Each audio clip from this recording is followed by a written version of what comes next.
Governo de Cachó, dentro do afã para a melhor educação, também está reorganizando o setor de educação. Seguro é parte de ensinança difícil e também ensinança de segunda oportunidade.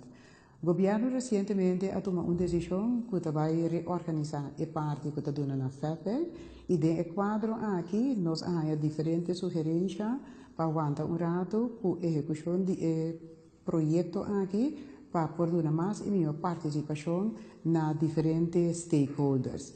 Dentro do quadro aqui, o governo toma a decisão que aguenta rato com a execução de decisão para nós ter diálogo com o partner para nós ter mais input e para depois nós continuar com o processo aqui.